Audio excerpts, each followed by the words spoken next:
এইমাত্র পাওয়া তামিমের 50, বাংলাদেশের ঝড়ো শুরু। চতুর্থ টি-20তে এসে পাওয়ার প্লেতে ভালো এক শুরু পেয়েছে বাংলাদেশ। অফ ফর্মে থাকা লিটন দাস বাদ পড়েছেন একাদশ থেকে। তানজিদ হাসান তামিমের সঙ্গে ওপেনার হিসেবে নেমেছেন সৌম্য সরকার। শ্রীলঙ্কার বিপক্ষে ওয়ানডে সিরিজে সবশেষ দেখা গিয়েছিল সৌম্যকে।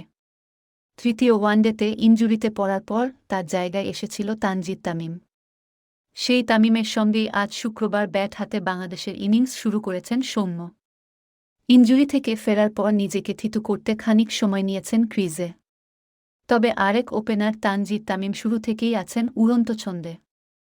7-4 এবং 1 ছক্কায় তুলে নিয়েছেন ক্যারিয়ারের দ্বিতীয় টি-20 50টি 3-4 বলে পূরণ করেন 50। দ্বিতীয় ওভারেই ব্লেসিং মুজারাবানির ওভার দিয়ে শুরু। সেই ওভারে পেয়েছেন একটি 4-এর দেখা।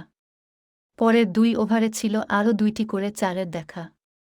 মুজারাবানির পরের ওভারেও জুনিয়র তামিম দেখালেন নিজের ব্যাটিং কারিশমা। জোড়া 4 ছিল সেই ওভারেও। এমনকি পাওয়ার প্লের শেষ ওভারেও ছিল 2-4। যদিও সেবার একটা 4 আছে লেগবাই থেকে। পাওয়ার প্লেতে তামিমের এমন তাণ্ডব দেখেই কিনা ঝড় শুরু করেছেন সৌম্য সরকারও। সপ্তম আর অষ্টম ওভারে বাংলাদেশের ইনিংসের প্রথম 2 ছক্কাও এসেছে সৌম্যর ব্যাট থেকে।